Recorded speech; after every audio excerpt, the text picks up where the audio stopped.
요한복음 11장 45절에서 57절의 말씀, 조금 길지만 우리 한 목소리로 함께 읽겠습니다. 마리아에게 와서 예수께서 하신 일을 본 많은 유대인이 그를 믿었으나 그 중에 어떤 자는 바리새인들에게 가서 예수께서 하신 일을 알리니라. 이에 대제사장들과 바리새인들이 공회를 모으고 이르되 이 사람이 많은 표적을 행하니 우리가 어떻게 하겠느냐. 만일 그를 이대로 두면 모든 사람이 그를 믿을 것이요 그리고 로마인들이 와서 우리 땅과 민족을 빼앗아 가리라 하니 그 중에 한 사람 그 해의 대제사장인 가야바가 그들에게 말하되 너희가 아무것도 알지 못하는도다. 한 사람이 백성을 위하여 죽어서 온 민족이 망하지 않게 되는 것이 너희에게 유익한 줄을 생각하지 아니하는도다 하였으니 이 말은 스스로 함이 아니요 그 해의 대제사장이므로 예수께서 그 민족을 위하시고 또 그 민족만 위할 뿐 아니라 흩어진 하나님의 자녀를 모아 하나가 되게 하기 위하여 죽으실 것을 미리 말함이로라. 이날부터는 그들이 예수를 죽이려고 모의하니라. 그러므로 예수께서 다시 유대인 가운데 드러나게 다니지 아니하시고 거기를 떠나 빈들 가까운 곳인 에브라임이라는 동네에 가서 제자들과 함께 거기 머무르시느니라. 유대인의 유월절이 가까움에 많은 사람이 자기를 성결하게 하기 위하여 유월절 전에 시골에서 예루살렘으로 올라갔더니 그들이 예수를 찾으며 성전에 서서 서로 말하되 너희 생각에는 어떠하냐. 그가 명절에 오지 아니하겠느냐 하니 이는 대제사장들과 바리새인들이 누구든지 예수 있는 곳을 알거든 신고하여 잡게 하라 명령하였음이로라. 아멘. 예수님께서 나사로를 살리셨습니다. 이 일로 인해서 예수님은 자신이 생명의 근원이시며 죄와 사망의 권세에서 구원하실 메시아라는 사실을 명확하게 드러내셨습니다. 이 일이 그리고 이것이 하나님과 아들이 받으실 영광이며 이것이 제자들에게 믿음의 근거가 될 것이라고 말씀하셨던 그대로였습니다. 실제로 이 사건은 그 자리에 있었던 사람들에게 자극이 되었고 예수님을 믿게 되는 계기가 되었습니다. 요한복음 11장 45절입니다.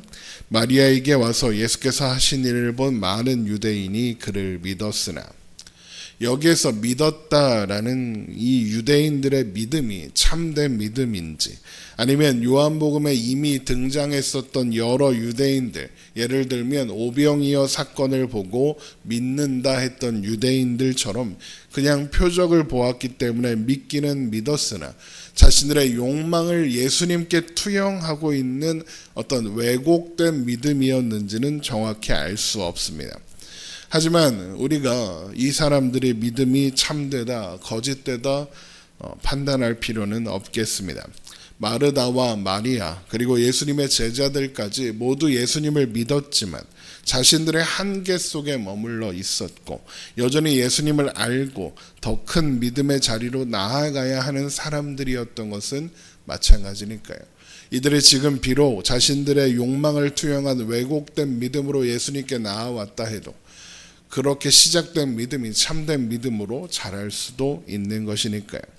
어쨌든 이들의 믿음이 표적을 보고 반응한 수준의 그런 것이었다 해도 예수님께서 말씀하신 것처럼 이제 나사로를 살리신 그 일이 그들의 믿음을 자극했고 예수님께로 시선을 돌리는 그 안에서 생명을 발견하는 계기가 된 것만은 분명한 거니까요.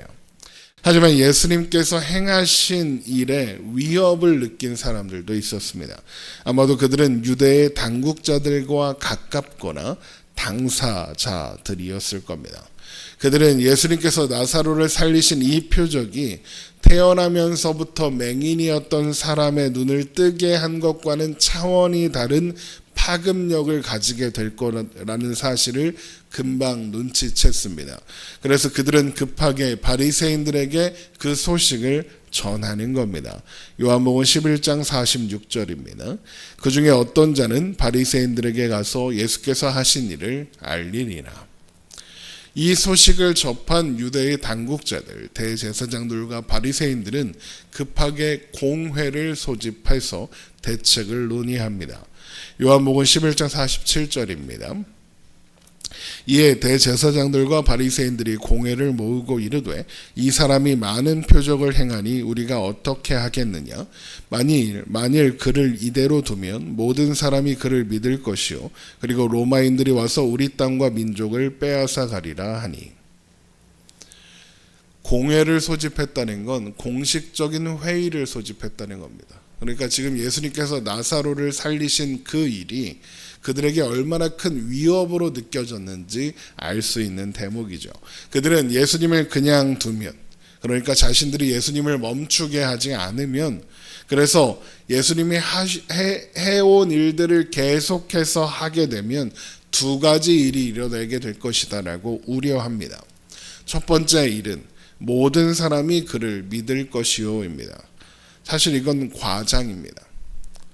왜 과장이냐 하면 이 논의를 하고 있는 그들의 존재가 모든 사람이 그를 믿을 것이요 라는 말의 반증 그 자체이기 때문입니다. 그들은 예수님을 믿지 않습니다. 예수님을 경계하고 있을 뿐이죠. 예수님께서 표적을 행하신다고 해서 모든 사람이 믿는 일은 일어나지 않습니다. 이제까지 그래 왔고 앞으로도 영원히 그럴 겁니다. 주님 다시 오실 때까지 그럴 겁니다. 그리고 예수님은 모든 사람을 구원하러 오지 않으셨습니다. 하나님께서 예수님께로 인도하시는 사람들, 그래서 맡기시는 사람들, 예수님의 울타리 안으로 부름받은 그분의 양들만 그분의 인도를 받을 수 있고 구원에 이를 수 있습니다. 하지만 유대의 당국자들은 이것을 염려합니다.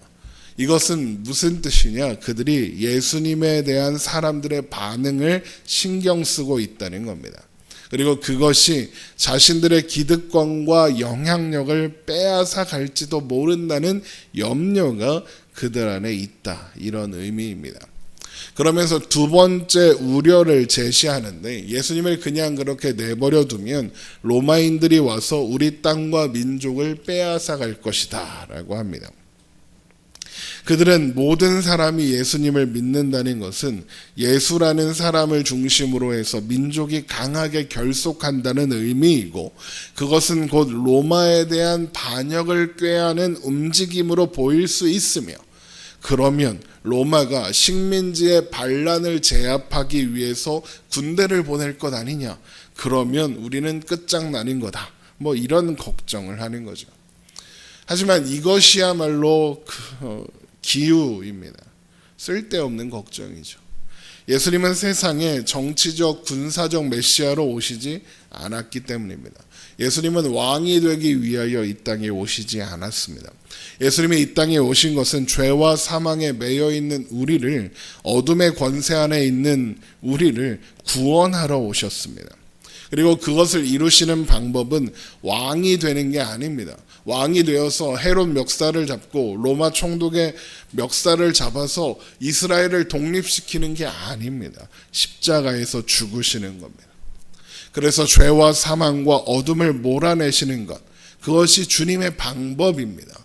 나사로를 살리시는 것 또한 그것을 확증하기 위한 방법이었습니다. 그런데 유대의 당국자들은 예수님이 왕이 될까 봐 걱정합니다. 이건 상당히 이상한 겁니다. 이거 되게 이상한 겁니다. 예수님이 왕이 될까 봐 걱정하는 건 이상한 거예요. 논리 모순적인 거예요. 그들이 기다리고 고대하는 메시아가 어떤 존재입니까? 왕으로 오시고 정복자로 오는 메시아입니다. 헤롯과 로마를 몰아내고 옛 다윗 왕국의 영광을 회복시켜줄 존재를 기다리고 있습니다. 그들이 그걸 정말로 기대하고 소망하고 있다면 그들이 지금 걱정하는 일이 일어나야 됩니다. 예수님으로 인해서 그런 일이 일어난다.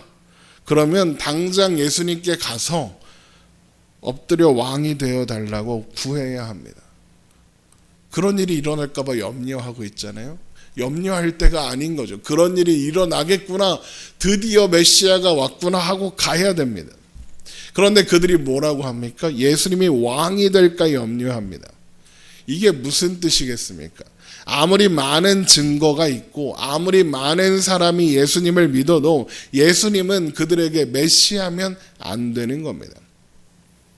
예수님이 메시아라면 제일 먼저 자신들한테 와서 자신들을 인정해주고 존중해주며 자신들을 가장 최측근에 세워줘야 하는데 예수님은 자신들이 지켜온 가치가 잘못되었다고 말합니다. 그들이 가진 아브라함의 자손이라는 자부심, 그래서 가지고 있었던 소망을 부정했습니다.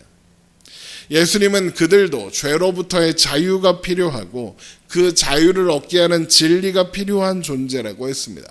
자신들을 죄인과 같은 수준으로 놓았습니다. 그런 사람이 영향력을 가지고 사람들을 모으고 그래서 왕이 되는 건 인정할 수가 없는 겁니다. 우리를 중심으로 해야지. 저 말도 안 되는 죄인들 가지고 뭐 하는 거야? 이런 생각을 하고 있는 겁니다. 그래서 그들에게 예수님은 메시아여서는 안 되는 겁니다. 결국 그들이 지키고 싶은 건 민족이나 그 이스라엘의 땅이 아니라 자신들이 가지고 있었던 기득권, 권리, 영향력이었던 겁니다. 그들이 오랜 세월 동안 지키고 세워온 그들만의 세상, 그들만의 아성을 어느 날 갑자기 나타난 예수라는 사람에게 빼앗기고 싶지 않은 거죠. 거기에 민족을 지키기 위해서다라는 그럴듯한 대의 명분을 세운 것뿐입니다. 그런 논의가 일어나고 있을 때 대제사장이라는 사람 가야바가 일어나서 그들의 우려를 한 번에 해결할 방법을 제시합니다. 바로 한 사람이 백성을 위해 죽는 거죠. 요한복음 11장 49절입니다.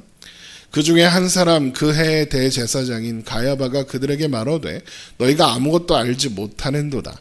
한 사람이 백성을 위하여 죽어서 온 민족이 망하지 않게 되는 것이 너희에게 유익한 줄을 생각하지 아니하는도다 하였으니, 민족을 위한 결단으로 포장하고 있지만 결국에는 기득권을 지키기 위해서 예수님을 죽여야 된다, 이 얘기하는 겁니다. 얼마나 많은 사람들이 자나깨나 한국교회가 걱정이라고, 하나님 나라가 걱정이라고, 기독교가 걱정이라고 합니까? 그런데 그렇게 교회가 걱정된다는 사람들이 온갖 불의를 행하고 거짓말을 합니다. 그러면서 정치적으로 경제적으로 영향력 있고 힘 있는 사람들에게 빌붙으려고 합니다.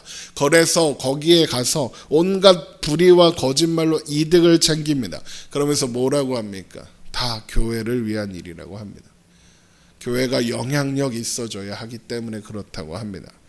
그런 태도와 생각이 민족을 위해서, 하나님을 위해서 예수님을 죽여라, 그게 불의하던 부당하던 상관없다, 일단 죽여라, 명분은 만들면 된다는 이 대제사장 가야바의 모습입니다.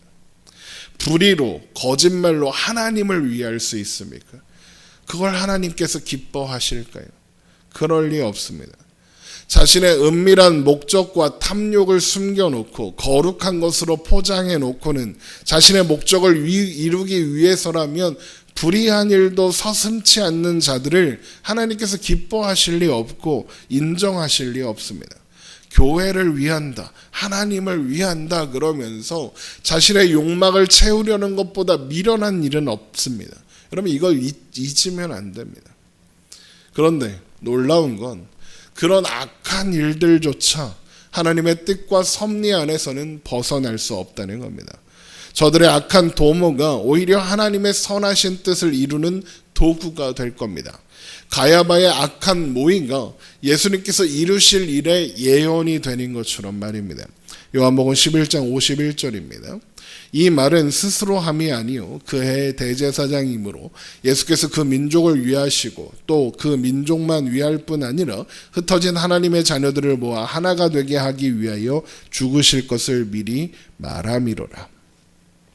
가야바가 뭐라고 했습니까? 한 사람이 백성을 위하여 죽어서 온 민족이 망하지 않게 되는 것이 유익하다 그랬습니다. 그야말로 예수님께서 이 땅에 오신 목적 그대로죠. 그 순간 가야바는 자신의 지식과 의도와는 상관없이 예수님께서 이스라엘의 민족을 위해서 대속의 죽음을 감당하실 걸 자기도 모르게 선포하고 있었던 겁니다. 물론 가야바를 비롯한 유대 당국자들의 그 악한 의도와 모의를 하나님께서 의도하시고 그렇게 하도록 유도하셨다, 그런 의미는 아닙니다. 하나님은 죄를 창조하지 않으셨습니다. 가야바와 유대 당국자들은 예수님께 자신들의 기득권과 영향력을 빼앗기지 않으려고 안간 힘을 쓰고 있을 뿐입니다. 그들의 악함은 하나님의 의도가 아닙니다. 그들의 악함은 그들에게서 나온 것이고 그렇기 때문에 그에 대한 책임도 그들에게 있습니다. 가야바는 거룩한 제사장의 직분과 권세를 악용해서 사람을 부당하게 죽이는 살인을 사주하고 주도하고 있습니다. 그런데 하나님은 그런 악한 의도를, 그런 악한 결의를 통해서 예수님의 죽음 안에 담긴 가장 심오한 그 내용, 사람을 살려 영원한 생명을 베푸시는 은혜에 대하여 선포하게 하신 겁니다. 그 어떤 일도 하나님의 뜻과 섭리 안에서 벗어나 돌발적으로 일어날 수는 없는 겁니다. 그래서 주님은 자신을 죽이려는 모의가 진행되는 와중에도 불구하고 조용히 예루살렘 지역 밖 에브라임이라는 곳에 가서 머무시는 겁니다. 요한복음 11장 53절. 이날부터는 그들이 예수를 죽이려고 모의하니라. 그러므로 예수께서 다시 유대인들 가운데 드러나게 다니지 아니하시고 거기를 떠나 빈들 가까운 곳인 에브라임이라는 동네에 가서 제자들과 함께 거기 머무시느니라. 요한복음 11장 54절에 그러므로라는 접속자를 통해서 알 수 있는 것처럼 예수님은 유대 당국자들이 예수님을 죽이려 모의한다는 사실을 아시고 의도적으로 유대인들 가운데 드러나게 다니지 아니하시고 예루살렘을 떠나 에브라임으로 가서 머무신 겁니다. 이것은 예수님께서 예수님의 권위로 그리고 자신의 시간표로 자신의 죽음을 정하신다는 것을 보여주는 겁니다. 예수님은 그분의 때를 기다리고 계십니다. 때는 유월절이 다가오고 있었던 때이고 그래서 많은 사람이 예루살렘에 올라와 있었던 때입니다. 요한복음 11장 55절입니다. 유대인의 유월절이 가까움에 많은 사람이 자기를 성결하기 위하여 유월절 전에 시골에서 예루살렘으로 올라갔더니 유월절을 위해 예루살렘에 모인 많은 사람들은 예수님이 나타날 것인가 서로 물었습니다. 요한복음 11장 56절입니다. 그들이 예수를 찾으며 성전에 서서 서로 말하되 너희 생각에는 어떠하냐? 그가 명절에 오지 아니하겠느냐 하니. 이것은 세간에 예수님에 대한 관심이 고조되고 있었다는 것을 보여주는 동시에 예루살렘에 흐르고 있는 뭔가 미묘하고 뭔가 심상치 않은 그런 분위기를 보여주는 겁니다. 그들이 유대 당국이 내린 예수님에 대한 지명수배를 알고 있었던 거죠. 요한복음 11장 57절입니다. 이는 대제사장들과 바리새인들이 누구든지 예수 있는 곳을 알거든 신고하여 잡게 하라 명령하였음이로라. 예수님을 죽이겠다는 유대 당국자들의 결의가 더 많은 사람들이 예수님을 주목하도록 만든 겁니다. 또한 이렇게 요한복음 자연스럽게 요한복음을 읽는 우리들에게 이제 시작될 유월절을 주목하게 하는 겁니다. 이제 이어질 내용이 예수님이 참된 유월절이심을 드러내는 중대한 이야기이기 때문에 그렇습니다. 그렇게 이 땅의 역사에서 가장 중요하고 뜻깊은 유월절이 시작되려고 하고 있습니다. 하나님의 뜻과 계획은 한치의 오류도 없이 정확하게 실행되고 있는 겁니다. 기도하겠습니다.